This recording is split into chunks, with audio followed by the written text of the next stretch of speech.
बिस्मिल्लाहिर्रहमानिर्रहीम। अस्सलाम वालेकुम नाज़रीन, आप यूट्यूब चैनल देख रहे हैं। मैं इमरान खान हूँ। सबसे पहले तो इमरान खान साहब से मुलाकातें नहीं हो रही थी और 6 माह हो गए लगभग पाकिस्तान तहरीक इंसाफ कहती है जी मुलाकातें नहीं करवाई जा रही हैं और बार बार परेशान किया जाता है। ख़ास तौर पे जो 2 मुलाकातें होती हैं हफ्ते में, उनमें से एक मुलाकात करवा दी जाती है कभी कभी और एक नहीं करवाई जाती, और अलग अलग मुलाकातें जो होनी होती हैं उनको इकट्ठा करके, यानी इमरान खान साहब ने फ़र्ज़ करें कि 4 लोगों से मिलना है और आधे आधे घंटे की मुलाकात है, या 4 मुख्तलिफ ग्रुप से मिलना है, आधे आधे घंटे की मुलाकात है, तो उन सारों को इकट्ठा करके एक ही दफ़ा आधा घंटा बिठा देते हैं।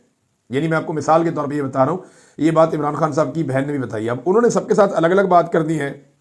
सियासी बात अलग होती है, कानूनी बात अलग होती है, फैमिली के साथ अलग बात करते हैं। तो ये सारी चीज़ें जो हैं वो बजाय इसके कि इमरान खान साहब को सही तरीके से मुलाकातों की इजाज़त दी जाए, मुलाकातों को रोका जाता है। ये मामला बहुत सारी दरखास्तों की सूरत में लगभग 100 के करीब दरखास्तें बन गई थी और बहुत सारी अभी इस वक्त लगी हुई थी। तो ये दरखास्तें चली गई थी इस्लामाबाद हाई कोर्ट में, वहाँ पे इन सबको इकट्ठा कर दिया गया। और क्योंकि मुख्तलिफ जजेस सख्त ऑर्डर्स पास करने वाले थे, जस्टिस इजाज़ इसहाक खान साहब के हवाले से वो केस था, उन्होंने अपनी एक ऑफिसर को भिजवाया भी, जो अदालती ऑफिसर है उनको भिजवाया भी कि आप जाकर इमरान खान साहब से मुलाकात करें और उनसे पूछ कर आएँ। वो मामला भी रोक दिया गया। फिर सरफराज डोगर साहब ने एक लार्जर बेंच बना दिया जिस पे एतराज़ भी किया गया। बहरहाल वो एक लार्जर बेंच बन गया 3 जजेस का और उसने आज फैसला किया है। इमरान खान साहब की मुलाकातें जो है वो खोलने का हुक्मनामा जारी कर दिया अदालत ने, लेकिन वहाँ अजीबोगरीब चीज़ें हुई हैं। वहाँ पे एक शर्त रखी गई है, एक तो मुलाकातें अब इमरान खान साहब की हो सकेंगी, हफ्ते में 2 दिन हो सकेंगी, लेकिन एक बात हमें याद रखनी पड़ेगी कि मुलाकातों को इमरान खान साहब ये बार बार कहते हैं कि एस्टेब्लिशमेंट के लोग या एक कर्नल के बारे में वो कहते हैं कि वो जेल में बैठा हुआ है और वो मुलाकातों को ऊपर से अहकामात लेकर या तो रोक देता है या करवा देता है, और जो कुछ भी जेल के अंदर होता है उसके लिए जिम्मेदार इमरान खान साहब एक कर्नल को कहते हैं। अब ये मुलाकातों के लिए हुक्म तो जारी कर दिया इस्लामाबाद हाई कोर्ट ने और ये कह दिया लार्जर बेंच ने कि मुलाकातें करवाएं इमरान खान साहब की, लेकिन इसको मशरूत कर दिया। अब जो शर्त रखी गई है वो ये है कि इमरान खान साहब से जो लोग मिलेंगे, और ये पहले चीज़ें तय हो चुकी थी, SOPs बने हुए हैं कि इमरान खान साहब से जो लोग मिलेंगे सियासी लोग, वो बाहर आकर सियासी बयानात नहीं देंगे या इमरान खान साहब जो बातें उनको बताते हैं अंदर, वो बातें जेल के बाहर आकर खड़े होकर नहीं करेंगे। ये उन्होंने एक शर्त रखी है। सलमान अकरम राजा साहब ने फौरी तौर पर यह शर्त कबूल कर दी। उन्होंने कहा ठीक है, बिल्कुल हम बाहर आकर बात नहीं करेंगे, आप हमें ये इजाज़त दे दें। अब सलमान अकरम राजा साहब ने क्या कहा वो मैं आपको बता देता हूँ, पहले उनका आप स्टेटमेंट देख लें। सलमान अकरम राजा साहब ने कहा जी कि हम जेल के बाहर आकर जो भी इमरान खान साहब हमें बताएंगे वो नहीं बताएंगे। अडियाला जेल के बाद फौरी गुफ्तगू की ज़रूरत नहीं है। उन्होंने बाद में स्टेटमेंट जारी करते हुए कहा कि अडियाला जेल के बाहर फौरी गुफ्तगू की ज़रूरी नहीं है या इमरान खान साहब से इन मुलाकातों की बहाली, यानी वो ये पूछ रहे हैं, सवाल की सूरत में उन्होंने पूछा कि अडियाला जेल के बाहर फौरी गुफ्तगू ज़रूरी है या इमरान खान साहब से उन मुलाकातों की बहाली जो अक्टूबर से नहीं हो पाई।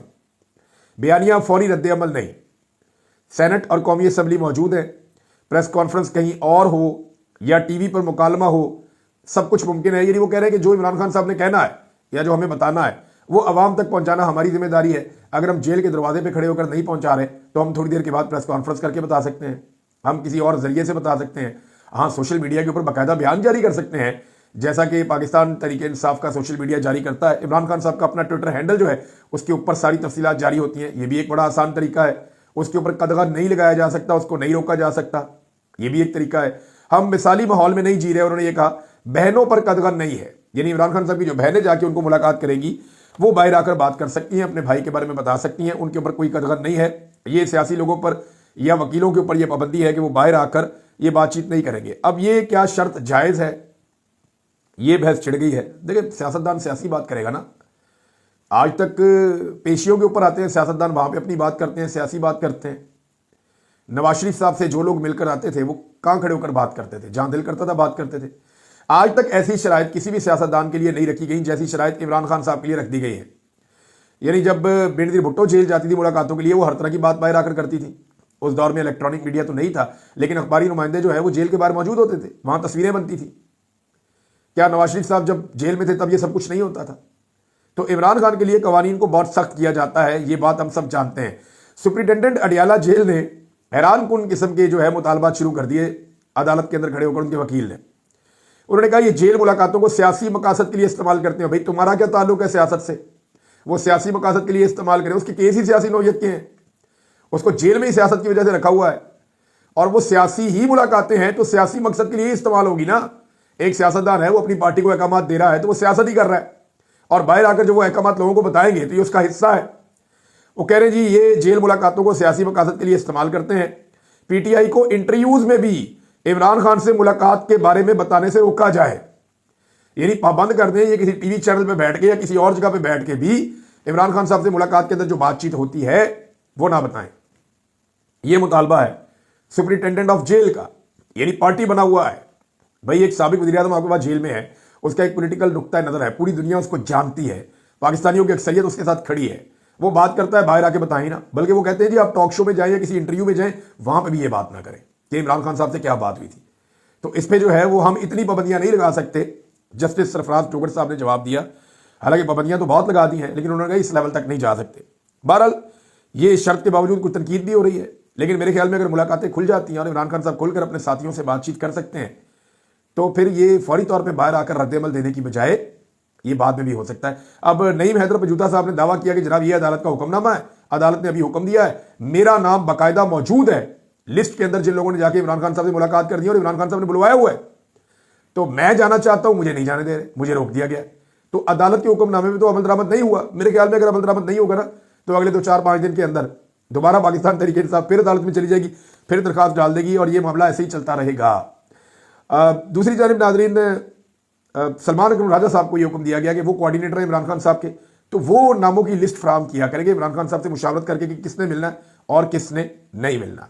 नाजरीन, जो अहमद नूरानी साहब के भाइयों वाला केस है वो भी इस्लामाबाद हाई कोर्ट में है और वहां पे बड़ी मायूसी का इजहार किया आज वकला ने और सहाफ़ियों ने कि अदालत ने इंसाफ नहीं दिया, यानी अभी तक कोई कार्रवाई नहीं हुई। मैं इस हवाले से कुछ तफसीलात जो रिपोर्ट हुई वो आपके सामने रख देता हूँ। एक तो आईजी को बुलाया जी, और वो भी 2 दिन के बाद, यानी 26 तारीख को आईजी साहब पेश हो जाए ये कहा गया है, और 2 दिन के बाद जनाब आईजी साहब आ जाएं। अहमद नूरानी साहब की जो वालिदा है वो बहुत उदास थी, बहुत परेशान थी। वो कह रही थी मैं कई दिन से सो नहीं पाई, ये पाकिस्तान है या फौजिस्तान है, हम 35-35 साल में बच्चों को, 38 साल में बच्चों को पाल कर बड़ा किया और कोई आता है और 1 मिनट में हमारे बच्चे छीन कर ले जाता है। पाकिस्तान में दरिंदे रह रहे हैं, बच्चों की वजह से 3 दिन मजीद और हो गए, मैं सो नहीं पाई। उनकी वालिदा बात करते हुए रो पड़ी, वो वहां जज के सामने भी रो पड़ी, लेकिन इंसाफ उन्हें क्या मिला कि आईजी को तलब कर दिया गया 2 दिन के बाद। हालांकि वहां पे ईमान मजारी साहिबा जो वकील हैं वो बार बार ये कहती रही कि जनाब आप आईजी को तलब आज कर लें, आप आईजी को कल के लिए तलब कर लें, लेकिन अदालत ने 2 दिन का टाइम दिया और आईजी को बुलवाया है। इस मामले में भी कोई इंसाफ हो नहीं रहा। अहमद नूरानी के भाइयों को लापता हुए 1 हफ्ता हो चुका है और वजह बनी वो स्टोरी जो उन्होंने आर्मी चीफ साहब के हवाले से की है।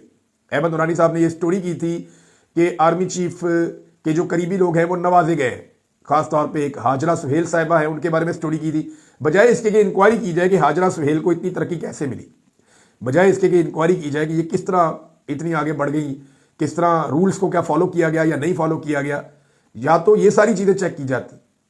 जुनैद अकबर साहब ये कर सकते हैं, वो पब्लिक अकाउंट कमेटी के चेयरमैन है, लेकिन मेरे ख्याल में वो भी ये नहीं कर रहे। खामोशी है उनकी तरफ से भी, उनको ये करना चाहिए। तो अहमद नूरानी साहब की स्टोरी के बाद जो मलबा है वो उनकी फैमिली के ऊपर गिरा और उनके भाइयों को जबरी तौर पर लापता किया गया है, जो नहीं होना चाहिए। ये बहुत बड़ी ज्यादती है। मोतीउल्लाह जान साहब हैं, बाकी कुछ और सहाफ़ी हैं, असद तूर है, जितने सहाफ़ी वहाँ पे दूसरे मौजूद हैं, सराब बरकत साहब हैं, ये सब इसके ऊपर काम कर रहे थे और सब ने वहाँ पे आवाज़ उठाई है। बहुत सारे ऐसे सहाफ़ी हैं जो अहमद नूरानी साहब के बहुत करीब थे।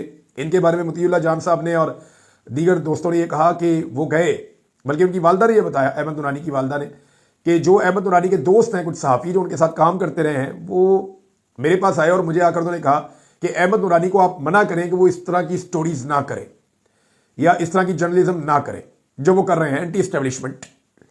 तो खुद भी वो एंटी एस्टेब्लिशमेंट का लिबादा उड़े हुए हैं वो सहाफ़ी, लेकिन वो जाके उनकी वालदा को कह रहे हैं कि उनको मना करें कि वो इस किस्म की जर्नलिज्म ना करें। तो उनकी वालदा ने कहा जाके खुद उसको समझा लो, तुम्हारा दोस्त है, मेरे बच्चे बाद आप करवाओ। उन्होंने जज साहब ने पूछा कि मेरे बच्चों को कुछ हो गया तो कौन जिम्मेदार होगा, जिम्मेदारी किस पर होगी, पुलिस पर होगी, इस अदालत में जिम्मेदारी होगी, किस पर होगी। उसकी वालदा वहाँ पे रोती रही हैं, बहुत परेशान थी वो, मैंने उनके इंटरव्यू सुने हैं। अल्लाह ताला किसी माँ को ये तकलीफ़ ना दिखाए। हमारी माएँ तकलीफ़ अब देख रही हैं, बलोच माएँ या कबायली इलाकों में जो हमारी माएँ हैं वो ये तकालीफ गुज़िश्ता कई दहाइयों से देख रही हैं। उनके प्यारे लापता कर दिए जाते हैं, सालों के बाद उनकी लाशें फेंक दी जाती हैं और ये लगातार सिलसिला जारी है। आज मारंग बलोच ऐसी क्यों है, उसको भी अब जेल में डाल दिया गया है, उसको भी सज़ा दी जा रही है नाकर्दा गुनाहों की। वो तो सिर्फ आवाज़ उठाने का काम कर रही है। दहशतगर्दों को पकड़ें, उनके खिलाफ कार्रवाई करें। जो लोग जमहूरी तरीके से अपना आईनी हक मांग रहे हैं या वो लोग इंसानी हकूक़ के लिए निकल कर ये कह रहे हैं कि जबरी तौर पे गुमशुदगियां बंद की जाएं, जुल्म और बर्बरियत ख़त्म किया जाए। जिनके मुतालबात जायज़ हैं उनके साथ तो बात करनी चाहिए। उन्हें उठाकर जेलों में डालने से आप ये करेंगे कि मजीद लोगों के हाथों में आप हथियार पकड़ा देंगे। रियासत क्या ऐसे डील करती है मामला से? मुझे तो हैरत होती है। नाज़रीन, सोराब बरकत साहब हमारे बड़े अच्छे यंग जर्नलिस्ट हैं, बड़े शानदार जर्नलिस्ट हैं, बड़ा अच्छा काम कर रहे हैं, बहुत अच्छा बोलते हैं, उनके कॉन्सेप्ट्स बड़े क्लियर हैं और रूल ऑफ लॉ के लिए, जमहूरियत के लिए और आज़ादी इजहार राय के लिए उन्होंने बड़ी आवाज़ उठाई है, इंसानी हकूक़ के लिए आवाज़ उठाई है। सियासत.pk से उनका ताल्लुक है तो सियासत.pk को वैसे ही टारगेट किया जा रहा है और इसमें जो सबसे फ्रंट पे हैं वो सोराब बरकत साहब हैं, उनको भी अब टारगेट किया जा रहा है। तो FIA ने उनको नोटिस देकर बुलवाया था। हम सबको इस बात का खदशा था कि उनको खुदा न खास्ता गिरफ्तार कर दिया जाएगा और उनके साथ ज्यादती की जाएगी। तो साद रसूल साहब का बहुत शुक्रिया, उन्होंने उनका मुकदमा उठाया, हाई कोर्ट के अंदर रिट की गई और इस्लामाबाद हाई कोर्ट ने 2 हफ्ते तक के लिए FIA को मना कर दिया है कि उनको गिरफ्तार नहीं किया जाएगा, उनके खिलाफ कोई कार्रवाई नहीं की जाएगी और उन्होंने फ्री कैन से जवाब तलब कर दिया। अब क्या लेकर जाएंगे? सोराब बरकत ने ऐसा क्या किया? वो सच बोलता है इसलिए आपको बुरा लगता है, या वो जो बात कहता है वो इख्तलाफ राय के जुमरे में आता है, या वो जो बात कहता है वो इस वक्त रियासत को या जो मौजूदा रजीम है जो जुल्म और बर्बरियत कर रहा है वो उसको सूट नहीं करता?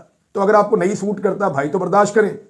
यही होता है जमहूरियत के अंदर, इख्तलाफ राय की गुंजाइश होती है, आज़ादी इजहार राय होता है। आप किसी की राय को कुचल दें या किसी इख्तलाफ की बुनियाद के ऊपर आप किसी को कत्ल कर दें या जबरी तौर पर लापता कर दें या किसी को आप गिरफ्तार कर दें या किसी को आप जिल्लत और रुसवाई में डाल दें, तो ये तो कोई जमहूरियत नहीं है और पूरी दुनिया में इसके लिए गुंजाइश नहीं है। लेकिन पाकिस्तान ऐसा लगता है आज से 1-2 सदियां पीछे जी रहा है। पाकिस्तान की मिलिट्री एस्टेब्लिशमेंट को बात की समझ नहीं आ रही। नाज़रीन, आलिया हमदा साहिबा ने कामयाब शो किया है पंजाब में, ये अब सब मान रहे हैं। इसके बावजूद उन्होंने एक हुक्म जारी किया है पंजाब के हवाले से और ये बड़ी मेहनत कर रही हैं, क्योंकि देखें तमाम अजला में हमने रैलियां निकलती हुई देखी हैं लेकिन बहुत सारे लोगों ने गफलत बरती है। तो आलिया हमदा साहिबा उसके बारे में उन्होंने एक स्टेटमेंट जारी की। उन्होंने कहा जी हमारी 8 फरवरी वज़ीर आज़म इमरान खान रमज़ान प्रोग्राम्स के 15 दिन और अब 23 मार्च की पंजाब के हर डिस्ट्रिक्ट की तंजीमी ओहदेदार, हर मुंतखब MNA और MPA, टिकट होल्डर्स, सेनेटर्स, खवातीन और अकलियत की मखसूस नशिस्तों वालों की रिपोर्टें हमने तैयार कर दी हैं। यही वो ये कह रहे हैं कि हमने सबकी रिपोर्टें तैयार की हैं, किसने क्या किया और किसने नहीं किया। 8 फरवरी के हवाले से हमारी जो कॉल थी उस पर क्या हुआ, जो रमज़ान के अंदर हमारे प्रोग्राम्स थे 15 दिन के लिए उनमें क्या हुआ, और 23 मार्च में जिन लोगों की जो ड्यूटियां लगाई उन्होंने क्या किया। वो कह रही है मैं बसद एहतराम आप सबसे मुखातिब हूं, जो वज़ीर आज़म इमरान खान के नज़रिए का बोझ नहीं उठा सकता वो इस तहरीक से खुद अलग हो जाए, हमें कोई गिला नहीं, क्योंकि PTI में जवान क़यादत मौजूद है जो वज़ीर आज़म इमरान खान के लिए जान दे सकती है। उन्हें आगे आने का मौका दें। मेरे पाकिस्तानियों और PTI के गयूर कारकुनों, हमारी कॉल लीडरशिप के लिए नहीं होती, आम आवाम और पाकिस्तान हमारा मतमय नज़र है। आप PTI के असल लीडर और वज़ीर आज़म खान के हकीकी वारिस हैं। इस तहरीक में आपका लहू शामिल है। एजेंडा एक है, वज़ीर आज़म इमरान खान की रिहाई।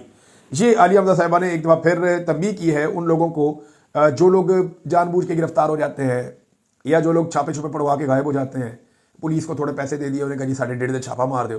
पुलिस वाले आ जाते हैं 2-4 ढाले लेकर, छापा मारते हैं, सील करवा लेते हैं। तो एक ड्रामा सा क्रिएट कर देते हैं ये लोग। इनके ऊपर कोई फस्तायत और सख्ती नहीं होती।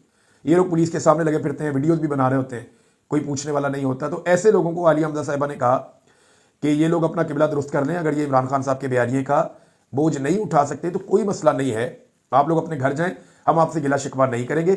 नौजवान क़यादत को आगे आने दें, वो अपना खून भी दे सकती है। तो ये उन्होंने अब पैगाम दिया है आलिया हमदा साहिबा ने।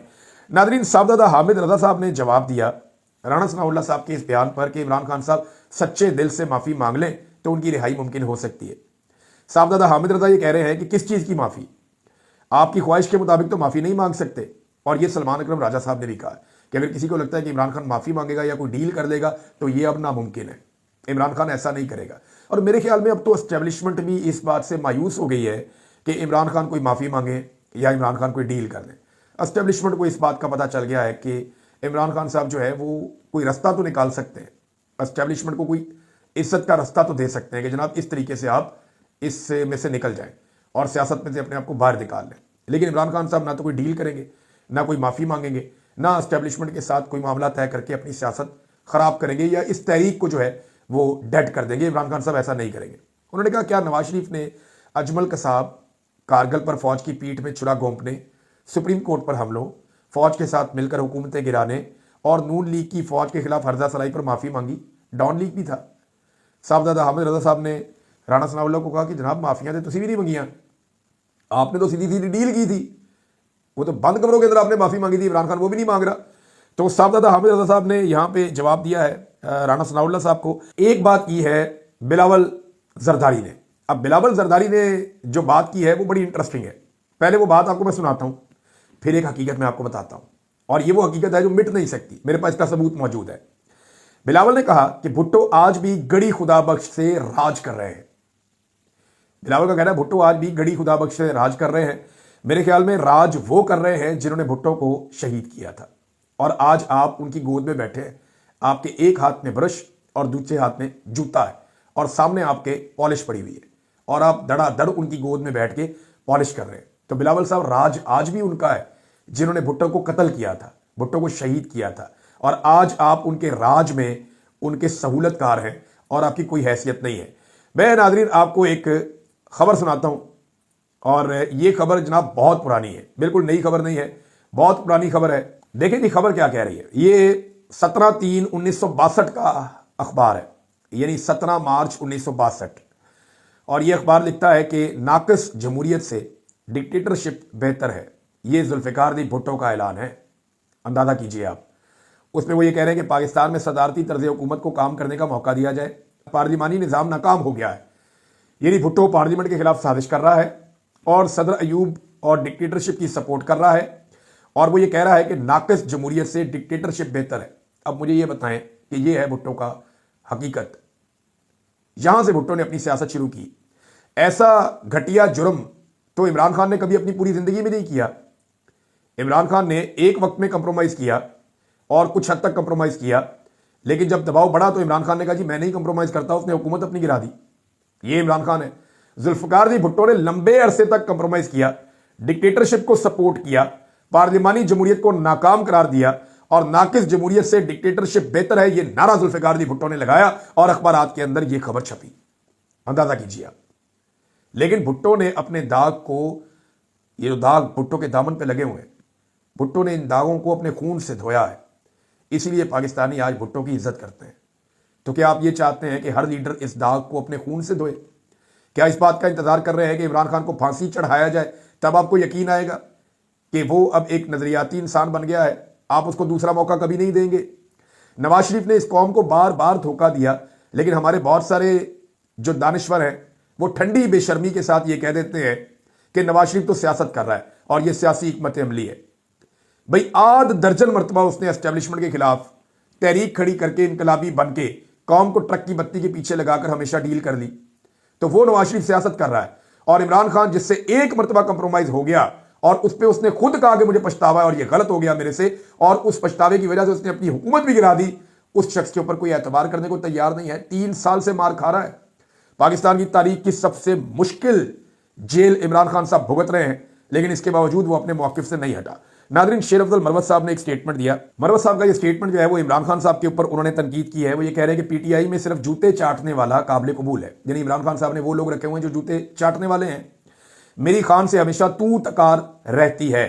हल्फन कहता हूं, बैरिस्टर गौर से पूछ लें, मैंने खान से कहा खुदा के लिए किसी एक फैसले पर तो डट जाएं। आज एक फैसला करके कौम को सुनाते हैं, परसों बदल लेते हैं। तो इमरान खान साहब पे अब आहिस्ता आहिस्ता शेर अफजल मरवत साहब ने तनकीद शुरू कर दी है। आने वाले दिनों में आप अगर शेर अफजल मरवत साहब को इमरान खान साहब ने वापस ना लिया तो आप बहुत कुछ और होता हुआ भी देखेंगे। शेर अफजल मरवत साहब को उनके दोस्तों ने खामोशी का मशवरा दिया था, लेकिन मुझे लगता है उनकी बस हो गई है और उन्हें लगता है कि अब वो और इंतजार नहीं कर सकते। फजलुर रहमान साहब ने एक बड़ी खौफनाक हकीकत बताई है। देखें, डॉक्टर मारिक बलोच जो है उनको अभी अरेस्ट किया हुआ है और जेल में रखा हुआ है। पूरे बलूचिस्तान में एहतजाज हो रहा है, बलूचिस्तान के बेशतर इलाके बंद हैं और एक पहिया जाम हड़ताल की सूरत हाल है। कोयटा में कुछ हद तक हुकूमत ने कंट्रोल किया है, बाकी जगहों पे कंट्रोल नहीं हो रहा। ऐसे में फजलुर रहमान साहब का बड़ा खौफनाक स्टेटमेंट है और ये सबकी आंखें खुलनी चाहिए। उन्होंने खबरदार किया है कि बलूचिस्तान में बलोच अक्सरियत इलाका इस पोजीशन में आ चुका है कि पाकिस्तान से अलहदगी का ऐलान कर सकते हैं। मेरी इस बात को तनकीद का निशाना बनाया जाएगा, लेकिन हमें हकीकत पसंदी से इस सूरत हाल की नज़ाकत को समझना होगा। फजलुर रहमान आज ये बात सबके सामने करने के लिए मजबूर हो गया है। नाज़रीन, मैं एक चीज़ आपको बताऊं कि पाकिस्तान पहले भी 2 टुकड़े हो गया था, पाकिस्तान की मिलिट्री एस्टेब्लिशमेंट की जिद और अना की वजह से।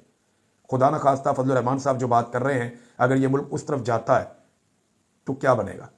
इससे पहले पूरे पाकिस्तान को जागना पड़ेगा, सारे सियासतदानों को इकट्ठे बैठकर इस मसले का हल निकालना पड़ेगा। अब तक के लिए इतनी, अपना ख्याल रखिएगा, अपने इस चैनल का भी। अल्लाह हाफिज़।